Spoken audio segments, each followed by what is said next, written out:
नमस्कार शुभ सका एमएलटीवी ओडियार आज खबर को आपन को स्वागत। आसतु आज गुरुत्वपूर्ण खबर उपर नजर पकईदबा ता पूर्व भिडियोटी को लाइक करूँ, चैनल को सब्सक्राइब करी पाखर ऑल बेल आइकन पर क्लिक करने को अनुरोध। आज प्रथम खबर रही सुखोई उड़िले सुप्रीम कमांडर, शत्रु राष्ट्र को शक्ति देखाइले राष्ट्रपति। युद्ध विमान उड़िले राष्ट्रपति। भारतीय वायुसेनार fighter jet Sukhoi 30 Assam Tezpur air force base रु आज उड़ाण भरी अनुभूति साउंडवा सह क्षमता परखिंट राष्ट्रपति द्रौपदी मुर्मू। एसह पड़ोशी शत्रु राष्ट्र चीन को परोक्ष भारतर ताकत देखाई तीन सेनार सुप्रीम कमांडर। सुखोई उड़िले सुप्रीम कमांडर, शत्रु राष्ट्र को शक्ति देखाइले राष्ट्रपति। आसाम तेजपुर एयरफोर्स स्टेशन रु वायुसेनार मेरुदंड बोलाउथुबा सुखोई 30 फाइटर जेट आज उड़ाण भरी तीन सेनार सर्वोच्च कमांडर तथा महामहिम राष्ट्रपति द्रौपदी मुर्मू। तेजपुर वायुसेना स्टेशन राष्ट्रपति एक स्वतंत्र विमान पहुंचवा पर सेठार प्रथम गार्ड ऑफ ऑनर दि जाइथिला। तापर एयरफोर्स पायलट पोशाक बा जी सूट पिंधि फोटो पोज देइथिले राष्ट्रपति द्रौपदी मुर्मू। सेठू पायलट जेट सुखोई चढ़ी देशर प्रथम नागरिक। परवर्ती खबर रही बोर्ड परीक्षा आसीपारे संस्कार। नवम रु द्वादश जाए सेमिस्टार करने को ड्राफ्ट पॉलिसी। बोर्ड परीक्षा आसीपारे संस्कार। मैट्रिक की +2 बोर्ड बदल में नवम रु युक्त 2 जाए सेमिस्टार परीक्षा करने को योजना। नेशनल एजुकेशन करिकुलम फ्रेमवर्क पक्षर एने ड्राफ्ट पॉलिसी करा जाइछि। तेबे विभिन्न वर्गरू मतामत आसिबा परे एनसीईआरटी चूड़ांत निष्पत्ति नेब। पिलांको उपर हटिब चाप। परीक्षा हेब सरल। सेमिस्टार आकार में पिले देबे बोर्ड परीक्षा। उभय दशम और द्वादश बोर्ड रे आसिपारे एभली संस्कार। नया जातीय शिक्षा करिकुलम फ्रेमवर्क पक्षर एने ड्राफ्ट पॉलिसी प्रस्तुत होइछि। एभली हेले मैट्रिक बोर्ड परीक्षा भली गोटे परीक्षा न रही पारे। नवम रु युक्त 2 पर्यंत परीक्षा व्यवस्था रे व्यापक परिवर्तन पर प्रस्ताव दिया जाइछि। प्रस्ताव अनुसार नवम रु द्वादश श्रेणी जाए 8टी सेमिस्टार परीक्षा हेब किंबा 8टी बोर्ड परीक्षा हेब। अर्थात नवम रु द्वादश जाए प्रत्येक श्रेणी रे छात्र छात्री को 2टी परीक्षा देबाकू पड़िबो। परवर्ती खबर रही पुणी जनता को आश्वस्ति। कमिला सीएनजी और पीएनजी दर। आज मध्यरात्रि लागू हेब नुआ दर। सीएनजी और पीएनजी दर ह्रास पाइथिबा बेले आज मध्यरात्रि नुआ दर लागू होई पारे। आदानी टोटाल गैस लिमिटेड बा एटीजीएल सीएनजी दर प्रति किलो को 8 टंका 13 पैसा ह्रास पाइथिबा बेले पीएनजी प्रति एससीएम को 5 टंका 6 पैसा ह्रास पाइछि। तेबे आज मध्यरात्र अर्थात राति 12टारू नुआ दर लागू हेब। दर ह्रास पर देशर विभिन्न सहर में सीएनजी और पीएनजी सस्ता हेब बोली आशा करा जाउछि। परवर्ती खबर रही एणिकी विद्युत उपभोक्ता को ओडिया रे मिलिबो बिल। एणिकी विद्युत उपभोक्ता को ओडिया रे मिलिबो बिल। एभली नियारा पदक्षेप नहीं टीपीसीओडीएल। नयागढ़ विद्युत विजन ओडिया भाषा रे बिल प्रदान पर निर्देश दिया जाइछि। आसंता मासरू बाध्यतामूलक भाव समस्त ग्राहकों को यह सुविधा मिल। किछि मास पूर्वे नयागढ़ विद्युत डिविजन रे ओडिया रे बिल प्रदान करा जाइथिला, मात्र किछि असुविधा कारण ताहाको बंद करा जाइथिला। हेले पुणी थरे नयागढ़ विद्युत डिविजन पक्षरु ग्राहकों को ओडिया रे बिल प्रदान करा जिवो। फल विद्युत ग्राहक माने सटीक भाव बुझीपारे बोली आशा करा जाउछि। परवर्ती खबर रही चलित वर्ष ग्रीष्म हेब नाही विद्युत काट। शक्ति विभाग और ग्रिडको पक्षर प्रस्तुत है स्पेशल प्लान। राजधानी भुवनेश्वरवासी बिजुली काट को नहीं एक बड़ खबर आसिला। आगो को जदि बात्या कि प्राकृतिक दुर्विपाक न हुए तेबे लोकों बिजुली सरबराह अब्याहत रहिबो। कोविड पर विभिन्न शिल्प और कारखाना मानकर उत्पादन वृद्धि होइतिबारु गत वर्ष अपेक्षा चलित वर्ष विद्युत चाहिदा 20% बढ़िबार संभावना रही। तेणु एभली स्थिति में विद्युत काट न करिबा पई राज्य सरकार और ग्रिडको पक्षर एक स्पेशल प्लान प्रस्तुत करा जाइछि।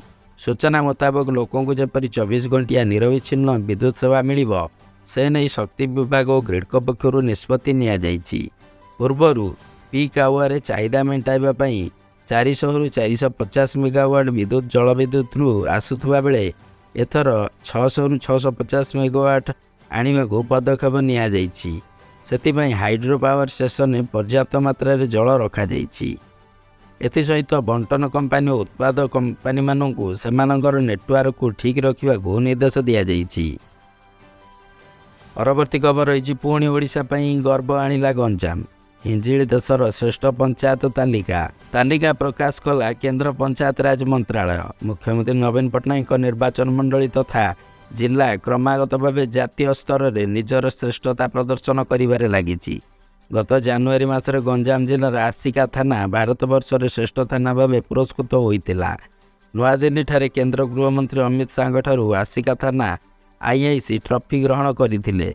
2022 वार्षिक रैंकिंग रे आसिका पुलिस स्टेशन देश में टॉप स्थान रही। तेबे यह माध्यम गंजाम जिला पुणी थे जातीय स्तर में निज चमक देखाई। गंजाम जिला को जातीय स्तर में 6टी श्रेष्ठ पुरस्कार मिली। परवर्त खबर रही जितिले धोनी हारिले रोहित। मुंबई को 7 विकेट हराइला Chennai. Indian premier league IPL आज द्वितीय मैच रे हेवी टक्कर देखा मिलता। गोटे पटे थिले मिस्टर कूल MS धोनी, अन्य पटे थिले हिटमैन रोहित शर्मा। आज मैच एक आईआईसी टूर्नामेंट फाइनाल मैच कौन क्षेत्र में कम नथिला। शेष में फलाफल सामना को आसीथिला। रोहित शर्मा नेतृत्वाधीन मुंबई इंडियंस को परास्त करथिला धोनी नेतृत्वाधीन चेन्नई सुपर किंग्स। परवर्ती खबर रही देश में बढ़ी कोविड संक्रमण। 7 मास पर दैनिक संक्रमण 6000 पार। 24 घंटे 6115 नुआ पॉजिटिव चिन्हट होता बेले 11 जनकर मृत्यु घटी। संक्रमणर मुकाबला नहीं तत्पर केंद्र सरकार। आसंता 10 और 11 तारिख में सब हस्पिटाल में मॉक ड्रिल हेब। एपटे कोविड्र उत्पत्ति नहीं चीन ठारू अधिक तथ्य मागिछि विश्व स्वास्थ्य संगठन WHO। गत वर्ष सेप्टेम्बर 23 तारिख पर सबुठारू अधिक आक्रांत चिन्हट। सक्रिय आक्रांतों संख्या भी बढ़ी। देश में संक्रमित संख्या 31,194 को वृद्धि।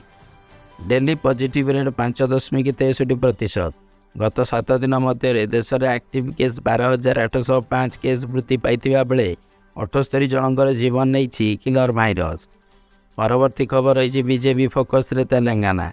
सिकंदराबाद तिरुपति वंदे भारत एक्सप्रेस ट्रेन उद्घाटन कले प्रधानमंत्री। ब्यूरो बीजेपी फोकस रे तेलंगाना। प्रधानमंत्री नरेंद्र मोदी और गृह राष्ट्र मंत्री अमित शाह बारंबार तेलंगाना गस्त करुछंती। शनिवार प्रधानमंत्री मोदी तेलंगाना सिकंदराबाद तिरुपति रे वंदे भारत एक्सप्रेस ट्रेन शुभारंभ करिसेंती। 3 मास भितर द्वितीय थर वंदे भारत ट्रेन तेलंगाना रे आरंभ होईची। प्रधानमंत्री मोदी मोट उपर तेलंगाना रे 11,300 कोटी विभिन्न प्रकल्पर उद्घाटन करिसेंती, जेउथिरे सिकंदराबाद रेल स्टेशन पुनः विकास रही। एथिपाई 720 कोटी टंका खर्च हेबो बोली सूचना रही। परवर्ती खबर रही 2025 सुधा डाटा हब परिणत हेब ओडिशा। आसिले रिजर्व बैंक समेत 5 कंपनी। गत मे किन ओडिशा कनक्लेव रे ओडिशा डाटा सेंटर पॉलिसी 2022 घोषणा करिबा परे ओडिशा को डाटा सेंटर कंपनी मानकर आगमन आरंभ होईची। पुरी रे केबल लैंडिंग स्टेशन प्रतिष्ठा पई काम आरंभ होइतिबा परिप्रेक्षी रे ओडिशा रे डाटा सेंटर प्रतिष्ठा पई आग्रह बढ़िबारे लागिछि। इतिमध्ये आरबीआई समेत 5टी कंपनी भुवनेश्वर रे निकट रे निजस्व डाटा सेंटर प्रतिष्ठा पई काम आरंभ कलेनी। ए सब कंपनी को डाटा सेंटर प्रतिष्ठा पई राज्य सरकार अनुमति प्रदान करथिबा बेले किछि कंपनी पई जमी चिन्हट मध्ये होई सारिछि।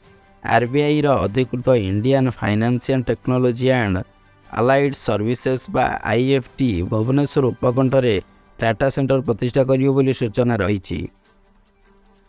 परवर्ती और शेष खबर रही जून 1 रु सब गाड़ी में पानिक बटन लोकेशन ट्रैपिंग डिवाइस लागिब। गाड़ी भीतर असदाचरण अपहरण भली घटना बढ़ुथिबारु एहाकु नजर रखी समस्त यात्रीवाही और मालवाही गाड़ी में पानिक बटन लगाइबा बाध्यतामूलक करा जायछि। जून 1 रु सब गाड़ी में यही स्विच रहिबो बोली वाणिज्य और परिवहन विभाग पक्षरु सूचना दिया जायछि। केवल सेतिक नुहे गाड़ी चोरी रोकिबा, गाड़ी को ट्रैक करने, गाड़ी गति रेकर्ड संग्रह करने सबु गाड़ी रे लोकेशन ट्रैकिंग डिवाइस लगाइबा मते बाध्यतामूलक करा जायछि। एपरिक जो गाड़ी रे पानिक बटन और लोकेशन ट्रैकिंग डिवाइस नथिबो से गाड़ी पंजीकरण कराजिबो नाही। केवल नुआ गाड़ी नुहे पुराना गाड़ी रे भी को लगाइबाकू बाध्यतामूलक करा जायछि बोली सूचना रही। नमस्कार, आज सकाळर खबर को आम ये समाप्त करुछु। यदि यही खबर आपण प्रतिदिन देखा शुणा चाहती ताल आमर ये चैनल को लाइक शेयर सब्सक्राइब करने पाखरे थिबा नोटिफिकेशन बेल आइकन को दबाई दिंतु, जहाद्वारा कि प्रतिटी अपडेट आपण प्रथमे पाइपर। जय जगन्नाथ।